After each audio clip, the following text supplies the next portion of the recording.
إن الحمد لله نحمده ونستعينه ونستغفره ونعوذ بالله من شرور أنفسنا ومن سيئات أعمالنا. من يهده الله فلا مضل له ومن يضلل فلا هادي له، وأشهد أن لا إله إلا الله وحده لا شريك له، وأشهد أن محمدا عبده ورسوله. يا أيها الذين آمنوا اتقوا الله حق تقاته ولا تموتن إلا وأنتم مسلمون. يا أيها الناس اتقوا ربكم الذي خلقكم من نفس واحدة وخلق منها زوجها وبث منهما رجالا كثيرا ونساء، واتقوا الله الذي تساءلون به والأرحام إن الله كان عليكم رقيبا. يا أيها الذين آمنوا اتقوا الله وقولوا قولا سديدا يصلح لكم أعمالكم ويغفر لكم ذنوبكم، ومن يطع الله ورسوله فقد فاز فوزا عظيما. وإن خير الكلام كلام الله، وخير الهدي هدي محمد صلى الله عليه وسلم، وإن شر الأمور محدثاتها، وكل محدثة بدعة، وكل بدعة ضلالة، وكل ضلالة في النار. أما بعد، alhamdulillah, aujourd'hui, Inch'Allah, on va faire le dars sur cours qui, le titre c'est Haqiqatu Tasawwuf. C'est un petit livre écrit par le Cheikh Salih al-Fawzan, et ça explique un petit résumé sur la réalité de cette secte qui s'appelle le Tasawwuf et qui est de plus en plus répandue dans les pays musulmans et en Occident, particulièrement depuis les événements du 11 septembre, parce qu'on sait qu'il y a eu des réactions. Il y a des gens qui ont essayé de faire des liens, qui ont essayé de créer des liens entre le terrorisme et les actes terroristes et la da'wa salafiyya. Mais le problème, c'est que de notre point de vue, il y a également des gens parmi que ce soit dans les médias ou bien dans les pays musulmans, dans les pays non musulmans également, qui ont accusé la da'wa salafiyya d'être à l'origine de ces formes de terrorisme, alors qu'en réalité on est innocent de ça. On est innocent de ça, et ceux qui sont responsables de ces attentats là ou bien de ces actes terroristes là, même si ils essaient d'utiliser le nom, par exemple salafiyya, ou bien ils essaient d'utiliser le nom de certains parmi les ulama qui sont salafiyyin, ils n'ont rien à voir ni avec ces shuyukh-là, ni avec les ulama, ils n'ont rien à voir non plus avec la da'wa salafiyya. Parce que, comme j'ai expliqué plusieurs fois dans différents cours, cette da'wa, les ulama de cette da'wa, ceux qui l'ont établi, qui l'ont supporté, et qui l'ont supporté et défendu, ces ulama-là, ils ont tous dénoncé ces actions-là que ces gens-là ont fait au nom de l'islam. Puis, qu'est-ce qui est arrivé justement, c'est que ces groupes terroristes, ces groupes activistes, ils ont essayé de prendre ça et de mettre ça sur le dos des salafiyyin, justement pour en profiter, pour salir la réputation de cette da'wa et pour propager ensuite leur idéologie dans le monde. Maintenant, c'est eux qui se font passer comme étant les musulmans qui sont modérés, les musulmans qui sont ouverts, les musulmans qui sont capables de dialoguer, ou etc., alors qu'en réalité, c'est des gens qui ont dans leurs croyances et dans leurs pratiques toutes sortes de déformations, de déviations qui sont totalement opposées au fondement même de l'islam. Et c'est ça qu'on va expliquer, Inch'Allah, durant l'explication de ce cours-là. Aussi, il y a également un autre point, c'est que, comme j'ai expliqué, suite à qu'est-ce qui s'est passé dans les pays musulmans, puis dans les pays non musulmans, des actes terroristes causés par certains parmi les groupes de bid'ah, comme les Khawarij, ceux qui suivent la voie des Khawarij actuellement, il y a le fait que, donc, ils ont utilisé ça comme une excuse pour propager le soufisme. Maintenant, il y a dans certains pays musulmans, ils font le support de certaines zawiyas, ils aident beaucoup les soufis, ils leur donnent la première place, ils leur donnent la place par exemple dans les mosquées, ils leur donnent la place dans l'éducation, ils leur donnent la place dans l'enseignement, ils leur donnent la place également même dans la télévision, et dans tout bon, vous voyez là, exactement, comme la tariqa tijaniya, elle existe non seulement en Algérie, mais elle existe dans plusieurs pays. Et donc là, ils veulent faire justement, la propagation de cette tariqa. Alors que c'est une tariqa, si on regarde dans les enseignements dans ses principes, dans son enseignement, elle contient des articles et des principes complètement en désaccord avec les fondements même de l'islam. Et ça, on va être capable de le comprendre en étudiant, Inch'Allah, et en rentrant plus en détail dans les questions de Aqidah et les questions qui ont rapport avec les croyances et les pratiques de cette tariqa et d'autres turuq soufiyya en général, Inch'Allah. Donc, ils veulent propager ces idées-là et ces principes-là, et j'ai lu moi-même personnellement sur Internet et dans différents textes écrits par différentes personnes, que ce soit le président de l'Indonésie ou le président de différents pays, qui ont essayé de justement utiliser cet argument-là pour dire, les responsables de tout le terrorisme et de toutes ces choses-là, c'est la da'wa de Wahhabiyya, la da'wa de Muhammad ibn Wahhab. Et donc, il faut opposer et contrer cette voie-là, et il faut donc propager le soufisme, etc., pour contrer et opposer cette da'wa-là. Donc, la da'wa de Muhammad ibn Wahhab, c'est une da'wa qui est établie sur l'opposition à toute forme de shirk, c'est-à-dire de rejeter toutes sortes de shirk, comme par exemple, qu'est-ce qui est propagé dans les pays musulmans actuellement, du fait que les gens adorent les tombeaux, font des tawafs et des sacrifices autour de ces tombes-là, offrent des offrandes pour les chouyours ou pour les morts, toutes sortes de formes d'adoration que des gens font pour ces gens-là, et ils prétendent que ça c'est l'islam. Maintenant, Muhammad ibn Wahhab, c'était un parmi les ulama de la Ummah qui a dénoncé ces choses-là. Avant lui, il y en a eu d'autres. Après lui, il y en a eu d'autres également. Et donc, c'est pas une personne, disons que c'est plutôt juste un des ulama qui est venu réformer et ramener le message pur de l'islam, tel qu'il était enseigné par le prophète Muhammad sallallahu alayhi wa sallam, mais il n'a rien amené de nouveau. Avant lui, il y a eu l'imam Ahmad, il y a eu beaucoup d'autres imams après, comme Ibn Taymiyyah et beaucoup d'autres qui ont fait la même da'wa que lui, et les sahaba ont tous enseigné cette même compréhension-là de l'islam. Maintenant, la da'wa des tasawwuf, on va comprendre d'où ça vient, comment c'est apparu et tout ça, Inch'Allah, mais c'est juste une mise en situation, puis une mise en contexte pour comprendre également pourquoi j'ai choisi de parler de ce sujet-là en particulier, d'accord, et en Occident ici en particulier, si on va dans n'importe quelle librairie ou magasin de livres, que ce soit des librairies tenues par des musulmans ou par des non-musulmans, vous allez trouver toujours des livres de soufisme. Et dans les librairies non musulmanes en particulier, vous allez trouver toujours des livres sur le soufisme, quand c'est les sections sur l'islam. Vous allez rarement trouver des livres qui représentent réellement les vrais principes et les fondements même de l'islam. C'est soit des livres soit écrits par des soufis, soit par des chiites, ou soit par des modernistes, ou des orientalistes, c'est-à-dire des non-musulmans qui sont spécialisés dans l'étude de l'islam. Et donc, vous ne trouvez pas grand-chose sur la réalité de l'islam. Et les non-musulmans, ici en Occident, sont, comme on le sait, perdus en ce qui concerne la religion, en ce qui concerne les croyances. Et leur compréhension de la religion est très faible. Ils sont très attirés par ce qu'on appelle la spiritualité. Ils sont attirés par tout ce qui a rapport avec la spiritualité, que ce soit le bouddhisme, l'hindouisme, même l'hindouisme, et même toutes sortes de nouvel âge, des philosophies ou des spiritualités ésotériques qu'on appelle nouvel âge également. Et ça c'est tout un courant là qui est propagé dans la société, c'est-à-dire ces gens-là, étant donné qu'ils ont rejeté le christianisme et les dogmes officiels de l'Église catholique, ils se sont retournés vers toutes sortes de tendances spirituelles.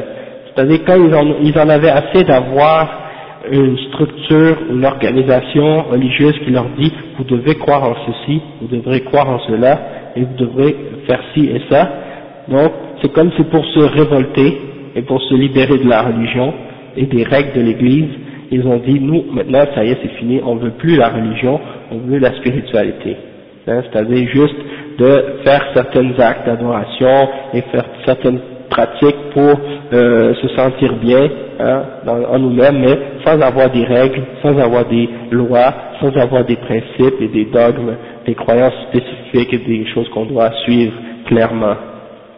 Et ça, en grande partie, c'est dû au fait que l'Église catholique base ses dogmes non sur les textes et non sur une révélation qui est préservée et qui est correcte, mais sur premièrement un texte qui a été falsifié, la Bible, elle n'est pas authentique telle qu'elle a été révélée à leurs messagers, et deuxièmement, même ces textes falsifiés-là ne servent pas chez eux comme référence de base pour établir les croyances.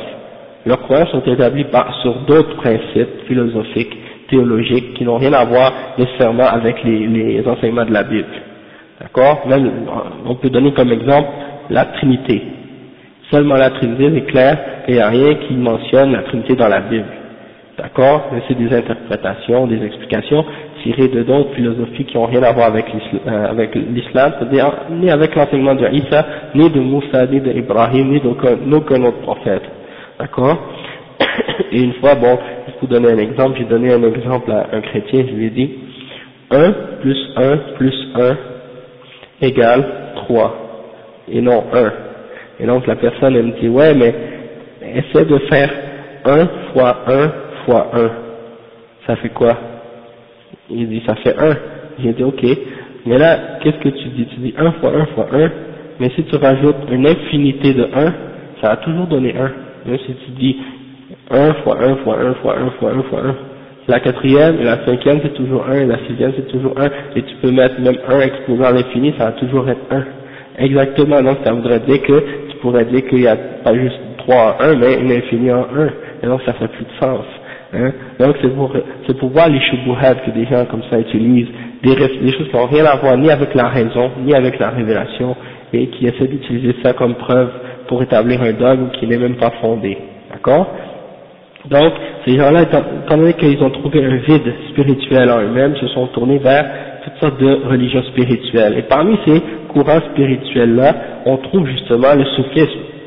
Parce que le soufisme, c'est un peu comme ces spiritualités-là et ces principes spirituels, qu'il n'y a pas vraiment de règles, il n'y a pas vraiment de contexte rigide et fixe, établi, hein, des textes qu'on doit suivre et non. C'est plutôt tant que tu respectes le cheikh et que tu suis les enseignements que le cheikh te demande de respecter, hein, et que tu te limites aux enseignements de la tariqa, après tu peux faire la plupart du temps qu'est-ce que tu penses et qu'est-ce que tu veux. Hein. Donc, on va voir un petit peu par la suite pourquoi ces gens sont attirés vers ça. On voit beaucoup de Québécois et d'Américains entrer maintenant dans le soufisme. Et quand ils rentrent dans l'islam, c'est le soufisme en particulier qui les intéresse. Pourquoi? Parce que ça ressemble beaucoup au christianisme. Ça ressemble beaucoup au christianisme dans les enseignements et dans les principes. Puis aussi, ça ressemble beaucoup au bouddhisme, à toutes ces idéologies philosophiques-là. Et vous allez voir au fur et à mesure qu'on va avancer. Hein. Donc, le Cheikh Al-Fawzan, il commence son livre par une introduction. Pour établir certains principes, pour bien comprendre comment on va développer par la suite, qu'est-ce qu'on va expliquer. Donc il dit, Al-Muqaddima, Alhamdulillahi Rabbil Alamin, أكمل لنا الدين وأتم علينا النعمة ورضي لنا الإسلام دينا وأمرنا بالتمسك به إلى الممات يا أيها الذين آمنوا اتقوا الله حق تقاته ولا تموتن إلا وأنتم مسلمون. Donc il commence en disant Alhamdulillah, louange à Allah qui a complété la religion pour nous et qui a parfait sa grâce sur nous, hein, et donc il a été satisfait de l'islam comme religion pour nous et qui nous a ordonné de nous accrocher à cette religion-là, c'est-à-dire à l'islam, jusqu'à la mort. Et il mentionne un verset, c'est le verset 102 dans Surat Al-Imran qui dit « Ô vous qui avez cru, craignez Allah comme il mérite d'être craint, et ne mourrez qu'en état de soumission, ou bien qu'en état musulman. » D'accord? Ensuite il mentionne une autre ayah qui dit « وَتِلْكَ وَصِيَّةُ إِبْرَاهِيمَ وَيَعْقُوبَ لِبَنِيهِ ووصى بها إبراهيم بنيه ويعقوب يا بني أو يا بني إن الله اصطفى لكم الدين يا بني إن الله اصطفى لكم الدين فلا تموتن إلا وأنتم مسلمون. Donc même que cette religion-là, c'est la religion que l'islam, c'est la religion que son fils, que Ibrahim et Yaqub ont encouragé et recommandé leur fils de suivre, hein, comme Allah subhanahu wa ta'ala dit dans cette ayah dans Surah Al-Baqarah 132, il dit, et c'est ce que recommanda Abraham à ses fils ainsi que Jacob. Ô mes fils, Allah a choisi pour vous la religion, alors nous n'aurez pas accepté comme étant musulmans. Donc l'islam c'est la religion de tous les messagers, de tous les prophètes, et le cheikh il dit par la suite Allahumma salli wa sallim wa barik ala abdika wa rasulika nabiyyina Muhammad wa ala alihi wa ashabihi ajma'in wa ba'd. Donc il dit oh Allah, envoie ton salut et ta bénédiction sur ton messager et ton prophète, ton esclave, notre messager, notre prophète Muhammad sallallahu alayhi wa sallam, et sur sa famille et ceux qui l'ont suivi et ses compagnons en entier. Et donc ensuite il commence maintenant, il dit فَإِنَّ اللَّهَ خَلَقَ الْجِنَّ وَالْإِنسَ لِعِبَادَتِهِ كما قال تعالى وما خلقت الجن والإنس إلا ليعبدون. Donc le cheikh il dit que Allah subhanahu wa ta'ala a créé les djinns et les êtres humains pour son adoration, comme il dit dans Surat Az-Zariyat, le verset 56, et je n'ai créé les djinns et les hommes que pour qu'ils m'adorent. Donc là le cheikh il établit maintenant qu'on a été créé pour l'adoration en premier. وفي ذلك شرفهم وعزهم وسعادتهم في الدنيا والآخرة لأنهم بحاجة إلى ربهم في حاجة إلى ربهم لا غنى لهم عنه طرفة عين وهو غني عنهم وعن عبادتهم كما قال تعالى إن تكفروا فإن الله غني عنكم وقال تعالى وقال موسى إن تكفروا أنتم ومن في الأرض جميعا فإن الله لغني حميد. Donc le cheikh il dit que le fait qu'on a été créé pour l'adoration d'Allah subhanahu wa ta'ala, et ça en réalité c'est quelque chose qui nous anoblit, qui fait partie qui est une forme de quelque chose qui nous anoblit et qui nous amène une certaine puissance, une force, une fierté, une izza et un bonheur dans cette vie et dans notre vie par la suite. Et nous on a besoin de notre Seigneur, c'est-à-dire nous on a besoin d'Allah subhanahu wa ta'ala, tandis que lui, Allah subhanahu wa ta'ala, il n'a pas besoin de nous, et il n'a pas besoin de notre adoration non plus. Donc nous on ne peut pas se passer de lui, même pas d'un clin d'œil, tandis que lui, Allah subhanahu wa ta'ala, il n'a pas besoin du tout de nous, d'accord? Et il mentionne des preuves de ça, il dit, comme Allah subhanahu wa ta'ala, il dit, si vous rejetez la foi, vous tous, si vous rejetez la foi, alors Allah, sachez qu'il n'a pas besoin de vous et qu'il se suffit à lui-même, donc il peut bien se passer de vous. Donc il n'a pas besoin de nous, il n'a pas besoin de notre adoration, nos prières, nos jeûnes et tout ça, c'est pas pour lui, mais c'est pour nous en réalité. D'accord? Et ça c'est un verset qui est dans Surat Al-Zumar, le verset 7, et dans un autre verset, Allah subhanahu wa ta'ala il dit, وَقَالَ Moussa, et Moïse a dit, si vous rejetez la foi, vous, ainsi que tous ceux qui sont sur la terre, Allah subhanahu wa ta'ala, sachez qu'il est celui qui se suffit à lui-même, le riche, et il est Al-Hamid, il est Hamid, c'est-à-dire celui qui est digne de louange.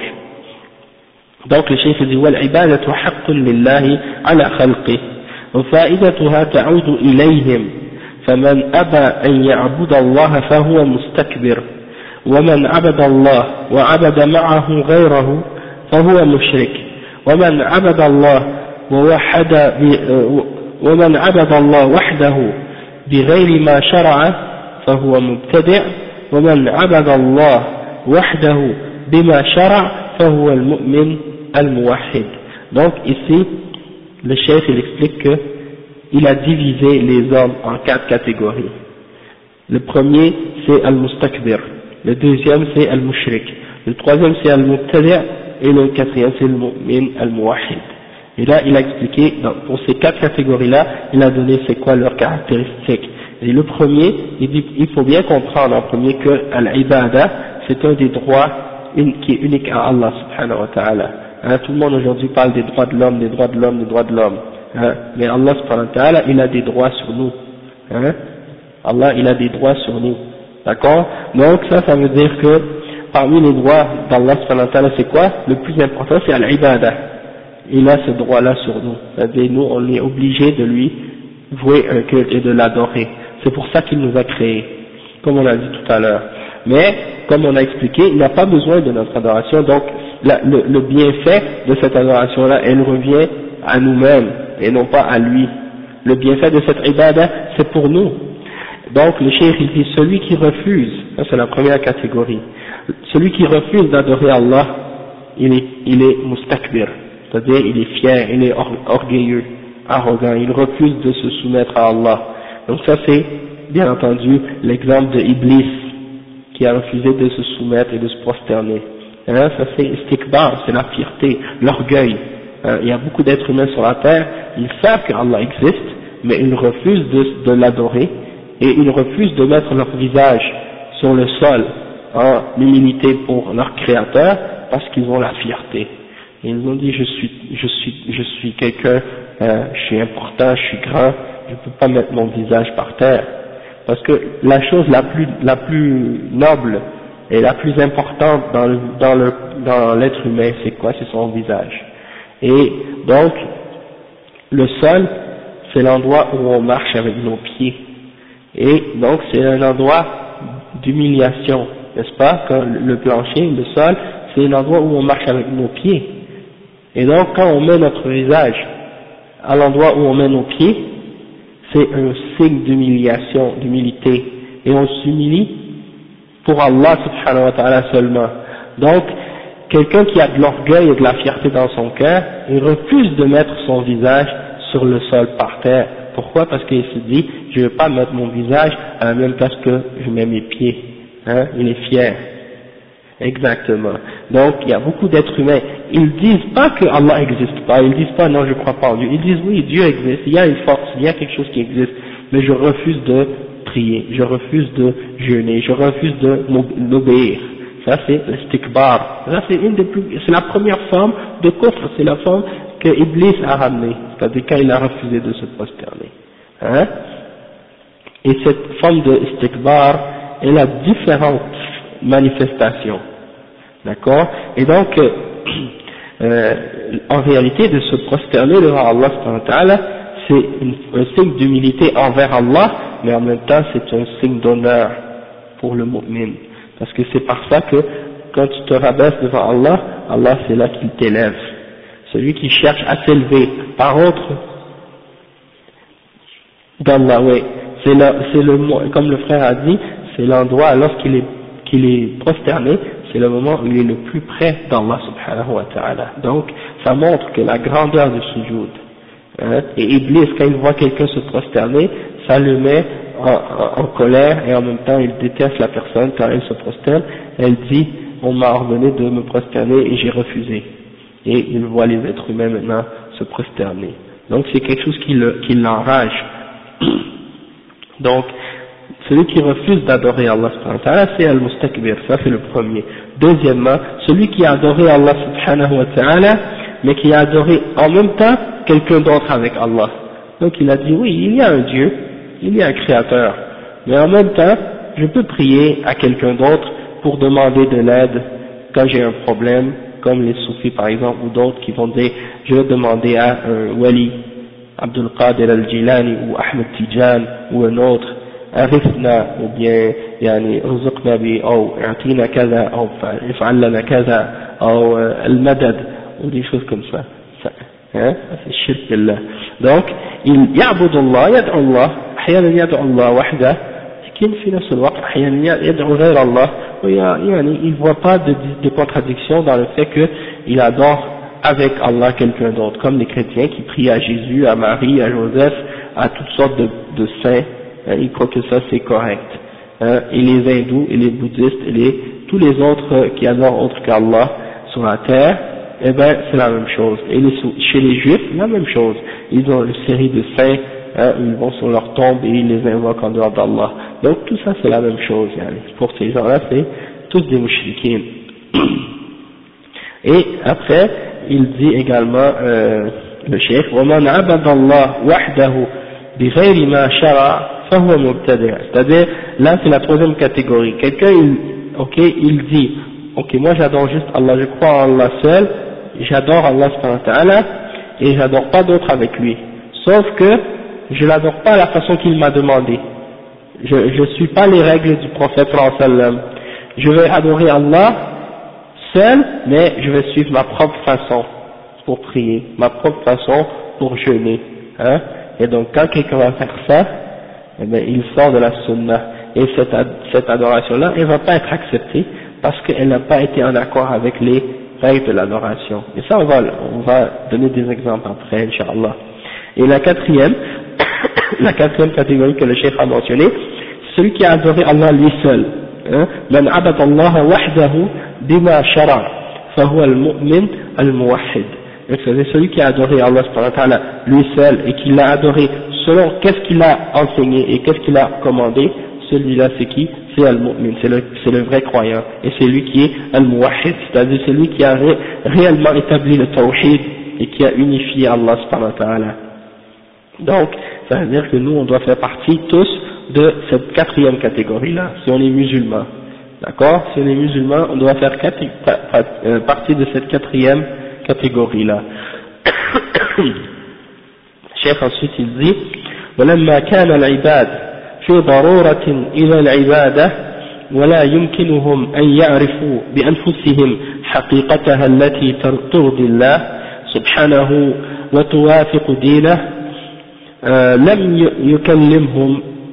لم يكلهم إلى أنفسهم بل أرسل إليهم الرسل وأنزل الكتب لبيان حقيقة تلك العبادة كما قال تعالى ولقد بعثنا في كل أمة رسولا أن يعبدوا الله واجتنبوا الطاغوت. Donc le cheikh il dit que les serviteurs, les êtres humains, on a besoin de connaître qu'est-ce que c'est al-ibada et comment le faire, comment adorer Allah subhanahu wa ta'ala. Et le cheikh il dit que c'est pas possible pour les êtres humains de connaître comment adorer Allah subhanahu wa ta'ala par eux-mêmes. C'est-à-dire on peut pas connaître par notre raison ou par nos propres moyens qu'est-ce qui fait plaisir à Allah, qu'est-ce qui le satisfait, qu'est-ce qui est en accord avec sa religion. On ne peut pas le savoir par nous-mêmes. Et Allah subhanahu wa ta'ala, il nous a pas laissé comme ça, sans nous montrer qu'est-ce qu'on doit faire, qu'est-ce qu'on doit connaître, comment on doit adorer. Il nous a envoyé des messagers et il nous a envoyé des livres pour clarifier la réalité de cette adoration-là. D'accord? Mais les kuffars, qu'est-ce qu'ils disent? Ils disent, Allah nous a mis sur la terre, il nous a pas envoyé de messagers, il nous a pas envoyé de livres, il nous a laissé comme ça, aveugles, perdus, égarés, comme des animaux sur la terre. Et on doit donc par nous-mêmes décider et choisir qu'est-ce qu'on doit faire et comment on doit le faire. Et on doit se faire des règles entre nous pour décider comment diriger les gens. Et ça c'est la mentalité des kuffars aujourd'hui. Et ça c'est la base du principe de la démocratie et de la laïcité puis des autres systèmes de kufr. C'est-à-dire que l'être humain sur la terre, il est ignorant, perdu et égaré, sans guide, sans lumière, pas de livre, pas de prophète, pas de messager, aucune guidance. Il doit décider par lui-même et choisir et essayer de comprendre qu'est-ce qui est bon, qu'est-ce qui est pas bon, qu'est-ce qui est bien, qu'est-ce qui est pas bien, qu'est-ce qui est pur, qu'est-ce qui est impur, qu'est-ce qui est légal, qu'est-ce qui est illégal, faire ses propres lois, essayer de s'organiser sur la terre. Et nous on dit, c'est pas vrai. Allah subhanahu wa ta'ala, il n'a pas laissé les êtres humains comme ça, comme des animaux perdus et égarés. Il leur a envoyé des livres, il leur a envoyé des messagers avec des livres pour les guider, pour leur montrer le droit chemin. N'importe qui d'entre nous, si on va aller acheter au magasin un produit ou un article, n'importe quoi, il vient toujours avec un mode d'emploi. Tu vas pas trouver un objet, un appareil, un instrument sans qu'il y ait avec un mode d'emploi pour savoir comment l'utiliser. Parce que le fabricant de cet appareil, il doit te montrer quelles sont les applications, comment les utiliser. Sinon, tu vas soit briser la machine ou l'appareil, ou bien tu vas même pas être capable de l'utiliser du tout. Hein? Donc c'est la même chose. Allah subhanahu wa ta'ala ne peut pas mettre des êtres humains sur la terre sans leur montrer qu'est-ce qui est bon pour eux, sans les guider vers le droit chemin.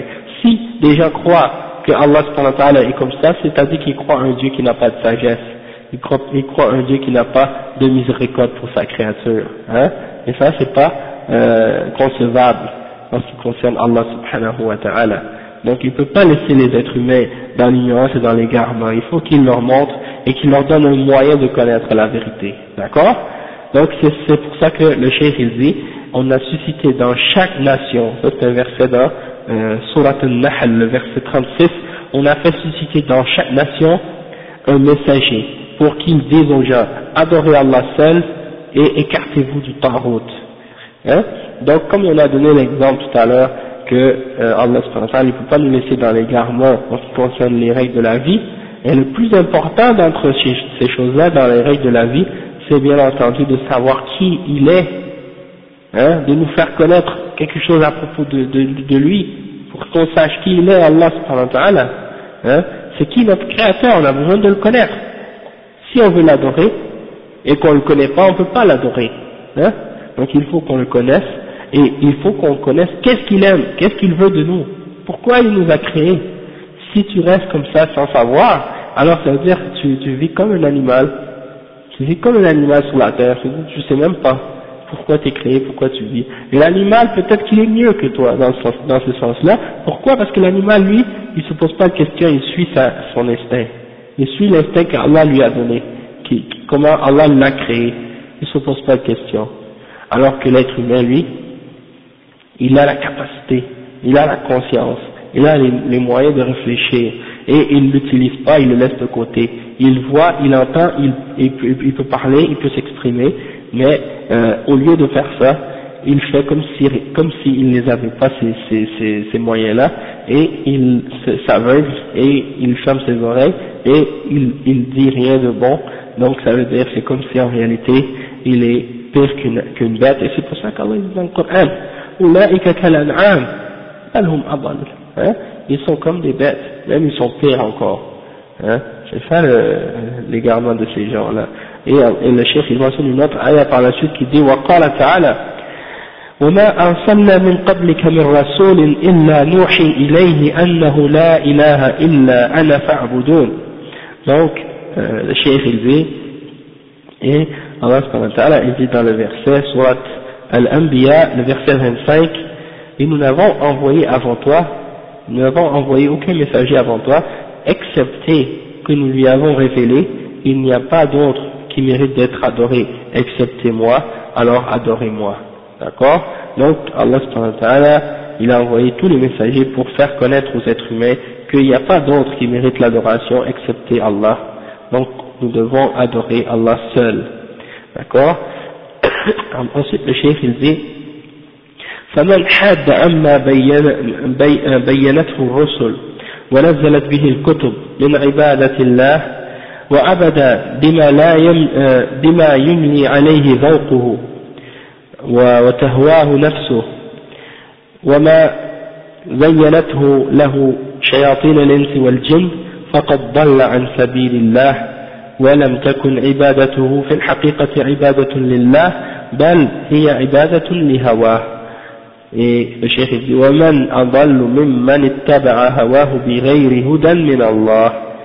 Donc le cheikh il commence et explique, il dit celui qui s'est détourné, qui a dévié de ce que les messagers ont expliqué et de ce que les livres qu'ils ont amenés, que Allah leur a révélé, ce que les livres ont expliqué au sujet de l'adoration d'Allah, donc ceux qui se détournent de ça et qui adorent Allah selon leur désir et leur goût et leurs impressions, ou bien selon leurs sensations ou selon leurs sentiments, ou selon ce que leurs âmes,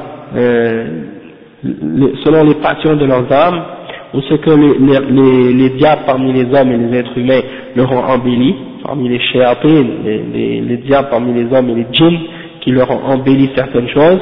Alors ceux qui adorent Allah en se basant sur ces choses-là, ils se sont égarés du chemin d'Allah subhanahu wa ta'ala, et donc en réalité le cheikh il dit que leur adoration c'est pas une adoration pour Allah, mais en réalité c'est une adoration pour leur passion. Ils adorent leur désir, ils adorent leur passion et non pas Allah subhanahu wa ta'ala. D'accord? Allah, et ensuite il mentionne une ayah qui est dans Surah Al-Qasas qui dit dans le verset 50, et qui est plus égaré que celui qui suit sa passion sans aucune guidance venant d'Allah subhanahu wa ta'ala. Donc, quelqu'un tu lui dis, ce que tu fais comme adoration ou comme prière, elle n'est pas acceptée, n'est pas correcte, elle n'est pas en accord avec la voix, la révélation d'Allah, ni en accord avec la voix du prophète sallallahu alayhi wa sallam, mais il te répond et il te dit oui mais c'est pas grave, parce que quand je le fais, je me sens bien et ça me fait du bien, donc c'est valable. Et donc le cheikh il explique, il dit ces gens-là qui se basent juste sur leurs sensations, sur leurs sentiments, sur leurs désirs, sur leurs passions, sans se baser sur une révélation qui vient d'Allah subhanahu wa ta'ala, c'est pas Allah qui les adore, ils adorent leurs désirs, ils adorent leurs passions, ils adorent leur hawa, comme on dit en arabe, yattabi'una ahwa'ahum. Et Allah subhanahu wa ta'ala il dit dans plusieurs versets, afara'ayta man ittakhadha ilahahu hawahu. Est-ce que tu as vu celui qui a pris comme divinité sa passion? Il a pris comme divinité, comme Dieu, il a pris sa passion comme Dieu. أفرأيت من اتخذ إلهه هواه وأضله الله على علم. Allah l'a égaré avec connaissance. Allah l'a égaré cette personne-là après que cette personne-là ait eu la connaissance. وختم على سمعه. Et il a mis un sceau sur ses oreilles, sur son ouïe. Il ne profite plus de rien de ce qu'il entend. C'est-à-dire, si tu le regardes, cet être humain-là, tu ne vas pas voir des trucs sur ses oreilles, là. C'est-à-dire, il n'y a rien qui bloque ses oreilles. Quand tu le regardes, il n'a rien dans les oreilles. Il n'y a pas de bouchon dans l'oreille, rien. Sauf que, Allah, il a bouché, scellé ses oreilles, c'est-à-dire, il ne peut plus en profiter. Même s'il entend le bien, il ne va pas l'écouter, il ne va pas le suivre. C'est ça que ça veut dire. Et même s'il l'entend, même s'il l'écoute, il ne comprend pas. Là, il y a ça. Donc, c'est ça le problème. Et, وختم على سمعه وختم على سمعه وقلبه, et sur son cœur également il a mis un sceau également. وجعل على بصره غشاوة, et sur sa vue, sur ses yeux, il a mis un voile qui le couvre. C'est-à-dire tout ce qu'il regarde, même s'il voit plein de signes d'Allah, plein de preuves de la vérité, il ne les voit pas. C'est comme s'il est aveugle. Donc sur ses yeux il y a un voile. فَمَنْ يَهْدِيهِ مِنْ بَعْدِ اللَّهِ. Donc celui-là il est égaré, et c'est ça la description que le cheikh explique ici. Et il dit وَهَذَا الْجِنْسِ كَثِيرٌ فِي الْبَشَرِ وفي طليعتهم النصارى ومن ضل من فرق هذه الأمة كالصوفية فإنهم اختطوا بأنفسهم خطة في العبادة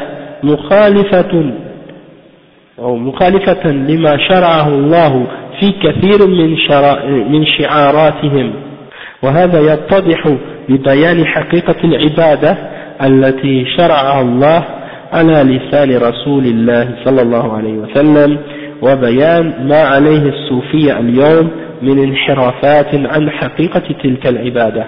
Donc le cheikh il dit, des gens de cette catégorie-là, qui sont égarés, qui adorent leurs désirs, sont très nombreux parmi les êtres humains aujourd'hui. Et parmi eux, on compte en premier les chrétiens. Les chrétiens, c'est des gens qui adorent Allah avec ignorance. C'est pour ça que Allah subhanahu wa ta'ala, il nous fait dire dans chaque salat, quand on prie, اهدنا الصراط المستقيم صراط الذين أنعمت عليهم غير المغضوب عليهم ولا الضالين. Guide-nous sur le chemin, le bon chemin, al-mustaqim, le droit chemin. صراط الذين أنعمت عليهم, le chemin de ceux sur qui tu as mis ta grâce, ta ni'ma. غير المغضوب عليهم, et non pas le chemin de ceux qui ont encouru ta colère. Et ça c'est al-Yahoud. Pourquoi al-Yahoud? Parce qu'ils ont la connaissance, mais ils n'ont pas appliqué la connaissance. Wala dallin, ils n'ont plus le chemin des égarés. Et les égarés, c'est qui? C'est al-Nasara. Pourquoi? Parce qu'ils n'ont pas la connaissance, ils sont ignorants. La plupart d'entre eux sont égarés. Ils ont un livre qui est falsifié, qui est faux, rempli d'égarements, et ils se basent sur ça. Donc ils n'ont pas de connaissance. Et ils essaient d'établir l'adoration d'Allah en se basant sur l'ignorance. Et donc ils s'égarent. Ils n'ont pas de guidance, ils n'ont pas de lumière. Donc, ils n'ont pas de guidance. Et donc, Allah les a appelés les égarés. Et donc, l'exemple de ces gens-là, c'est les chrétiens. Et ceux parmi les sectes de la Ummah, qui sont égarés également, et qui ont suivi leur exemple, c'est comme exemple les soufis. Le prophète sallallahu alayhi wa sallam, il nous a dit que cette Ummah va se diviser en 73 sectes. Le prophète sallallahu alayhi wa sallam a dit افترقت اليهود على 71 فرقة وافترقت النصارى على 72 فرقة وستختلف هذه الأمة على 73 فرقة كلها في النار إلا واحدة قيل من هي يا رسول الله قال ما أنا عليه اليوم أو من كان على ما أنا عليه اليوم وأصحابي. Donc, le prophète sallallahu alayhi wa sallam, il a dit que les juifs se sont divisés en 71 sectes, les chrétiens se sont divisés en 72 sectes, et la Ummah du prophète Mohammed sallallahu alayhi wa sallam va se diviser en 73 sectes, hein, et il a dit, le prophète sallallahu alayhi wa sallam, elles seront toutes en enfer, bien sûr, elles ne seront pas éternellement en enfer, c'est-à-dire, ils sont parmi les musulmans, sauf que muwahhidoun, ce ne sont pas des mouchriquins, ce sont des musulmans. Donc ils sont parmi les gens qui ont désobéi, qui ont dévié. Ils seront en enfer pour une période que seul Allah connaît. Et puis par la suite, Allah subhanahu wa ta'ala, il va les faire sortir. Mais seul Allah sait quand ils vont sortir. Toutefois, ce sont des gens égarés de la sunna. Hein, donc il a dit, kulluha fin nar, elles seront toutes dans l'enfer, excepté une. Et là, les Sahaba ont demandé, parce que c'est les gens les plus soucieux de connaître la guidance, et c'est les gens les plus soucieux de connaître la vérité. Alors il a dit quoi? Il a dit c'est qui? Man hum ya Rasulullah? C'est laquelle? C'est fulana ya Rasulullah? Oui, c'est laquelle qui va être dans le paradis? Il a dit c'est celle qui sera sur moi, qu'est-ce que je suis aujourd'hui, et mes compagnons. Donc ceux qui suivent l'exemple du prophète Muhammad sallallahu alayhi wa sallam et l'exemple des compagnons du prophète Muhammad sallallahu alayhi wa sallam, c'est eux qui sont sur cette secte ou cette groupe sauvé qui va pas aller en enfer, Inch'Allah. D'accord? Et ça c'est l'obligation de chaque musulman d'essayer de la connaître et de les suivre. Hein? Et une des meilleures façons de les connaître, c'est de regarder chaque chose que les gens font, retourner au Coran et retourner à la Sunna, pour savoir est-ce qu'il y a une référence, est-ce qu'il y a une base pour qu'est-ce que ces gens-là font.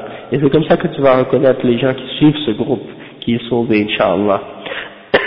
C'est pas un groupe qui est à un endroit spécifique dans le monde et qui ont un chef et qui sont réunis autour de lui. Ils peuvent être en Chine, ils peuvent être en Espagne, ils peuvent être au Canada, ils peuvent être au Maroc ou en Tunisie ou partout. C'est pas spécifiquement un endroit spécifique et c'est pas une époque spécifique. C'est des gens qui suivent la même compréhension de l'islam, peu importe où ils sont. Et ils existent à toutes les époques, alhamdulillah. Et aujourd'hui, ils existent encore, ce sont les salafiyya, ce sont les salafiyoun, et ce sont ceux qui suivent le Coran et la Sunna, et qui font les efforts pour respecter les règles du Coran et de la Sunna, et de rejeter les innovations et les bid'ah. Donc, ça c'est l'exemple. Tandis que, on voit que parmi les sectes, donc, de cette Ummah qui ont dévié, on compte As-Soufiyya. Et le cheikh, il dit que ces gens-là, ils se sont dessinés pour eux-mêmes une ligne, hein, ils se sont dessinés une ligne pour l'adoration, qui est contraire à ce que Allah et son messager avaient établi comme principe et comme règle. Et ça, c'est clair lorsqu'on connaît la réalité de l'adoration qu'Allah nous a prescrit d'établir, selon les paroles du prophète Mohammed sallallahu alayhi wa sallam.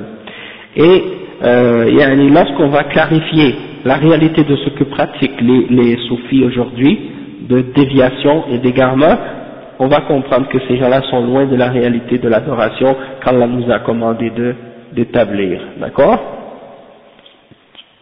Et donc le cheikh il a donné l'exemple que ces gens-là se sont fait une ligne de conduite ou une ligne à suivre dans l'adoration qui est contraire à la ligne du prophète sallallahu alayhi wa sallam. Et ça fait penser en même temps à l'exemple que le prophète sallallahu alayhi wa sallam a donné justement au sujet de la ligne qu'il a fait. Il a tracé par terre une ligne droite. Il a tracé une ligne droite sur le sol. Et il a dit, ça c'est le chemin d'Allah.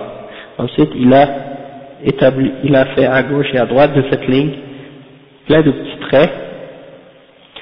Et il a dit, ça c'est les voies du shaitan. D'accord? Donc, il a dit ça c'est Siratullah. Et là, il a mentionné l'ayah. وأن هذا صراطي مستقيما فاتبعوه ولا تتبعوا السبل فتفرق بكم عن سبيله. Il a dit le verset dans Surat Al-An'am, si je ne me trompe pas, qui dit voici mon droit chemin dans toute sa rectitude, alors suivez-le. Et ne suivez pas les petits chemins ou les petites voies à côté.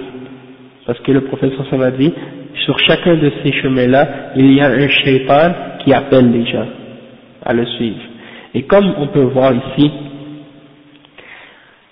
le chemin d'Allah il est un, tandis que le chemin d'égarement il est nombreux, il y en a beaucoup. Hein? Donc, alhamdoulilah, la vérité c'est toujours une, le mensonge c'est multiple, infini. Donc c'est pour ça qu'il faut toujours se référer et retourner à la vérité et connaître le droit chemin. D'accord? Et ensuite donc, ça c'est un hadith qui est authentique, qui est rapporté par Ibn Mas'ud, le hadith du chemin là. Et ça nous fait comprendre que ceux aujourd'hui qui essaient de défendre, qui essaient de justifier la division de la Ummah, ça c'est une des choses les plus étonnantes que quelqu'un peut jamais imaginer. Que certains parmi les musulmans d'aujourd'hui essaient de défendre et de justifier la déviation et la division de la Ummah. Et qui disent aux musulmans, c'est normal qu'on soit divisé et c'est correct. Et il ne faut pas se critiquer les uns les autres, il faut se laisser tel quel. Et chaque groupe doit laisser les autres faire ce qu'ils veulent. Ça c'est l'égarement total. Hein? Pourquoi? Parce que il y a premièrement le fait que tu ne donnes pas le nasiha, tu ne donnes pas le bon conseil à tes frères, hein, quand tu les vois faire une erreur. Tu ne leur expliques pas l'erreur qu'ils font. Ça c'est une forme de khiyana, c'est une forme de trahison, en même temps c'est une forme de kitman, al-ilm, que tu caches la vérité, tu leur caches la vérité que Allah subhanahu wa ta'ala a fait révéler, et ça c'est haram de cacher la vérité. Allah dit dans Surat Al-Baqarah, il y a une ayah, إن الذين يكتمون ما أنزل الله من البينات والهدى من بعد ما بيناه للناس في الكتاب أولئك يلعنهم الله ويلعنهم اللاعنون. Et il y a un autre hadith selon Abu Huraira qui dit من كتم علما ألجمه الله بلجام من نار يوم القيامة. Donc celui qui cache une connaissance, Allah subhanahu wa ta'ala va lui coudre les lèvres avec du fil de feu au jugement dernier.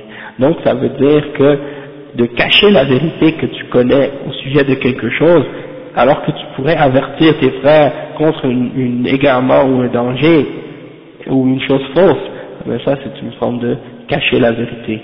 Et ça c'est haram. Hein? Et de même que ces gens-là, ils essaient de justifier et de défendre la division, alors qu'Allah subhanahu wa ta'ala il dit وَاعْتَصِمُوا بِحَبْلِ اللَّهِ جَمِيعًا وَلَا تَفَرَّقُوا. Accrochez-vous tous à l'anse d'Allah subhanahu wa ta'ala solidement et fermement et ne vous divisez pas. Et Allah subhanahu wa ta'ala il dit وَلَا تَكُونُوا مِنَ الْمُشْرِكِينَ مِنَ الَّذِينَ فَرَّقُوا دِينَهُمْ وَكَانُوا شِيعًا كُلُّ حِزْبٍ بِمَا لَدَيْهِمْ فَرِحُونَ. Ne soyez pas comme les mushrikins, comme ceux qui ont divisé leur religion et qui sont devenus des sectes. Chaque groupe est content et se réjouit de ce qu'ils ont avec eux. Hein, qui se divisent la religion comme un morceau de gâteau, comme un gâteau, et puis chacun il prend un morceau, et puis ils font des groupes et des sectes avec ça, et ils disent nous on a ça, et l'autre il dit non nous on a ça. Et donc ils divisent la religion d'Allah.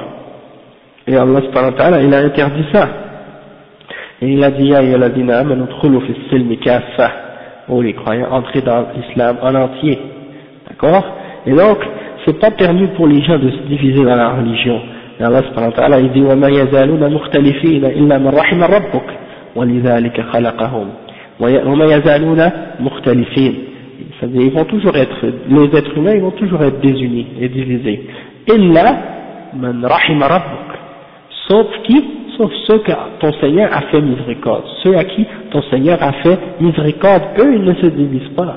Ceux qui se divisent c'est ceux qui n'ont pas la miséricorde d'Allah. Hein? Donc, Donc Allah il nous a créé pour ça, c'est-à-dire pour nous tester.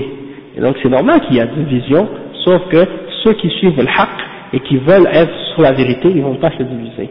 Allah subhanahu wa ta'ala dit كان الناس أمة واحدة فبعث الله النبيين مبشرين ومنذرين وأنزل معهم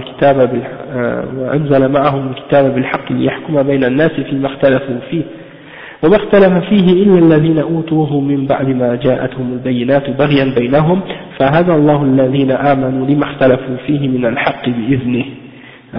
Donc dans cette ayah, Allah subhanahu wa ta'ala il explique, il dit que les hommes formaient une seule communauté, et il leur a envoyé des livres, des messagers. Les gens ils étaient tous des mu'minines à l'origine, tous des croyants, et Allah il leur a envoyé par la suite des livres, des messagers pour qu'ils soient capables de juger entre les gens dans les désaccords qu'ils avaient.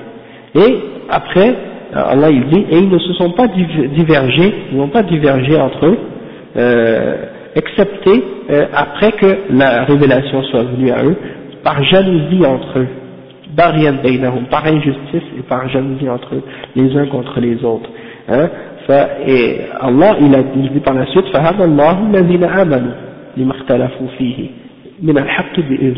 donc Allah a guidé ceux parmi eux qui étaient croyants vers la vérité, au sujet des choses auxquelles ils étaient en désaccord, par la permission d'Allah.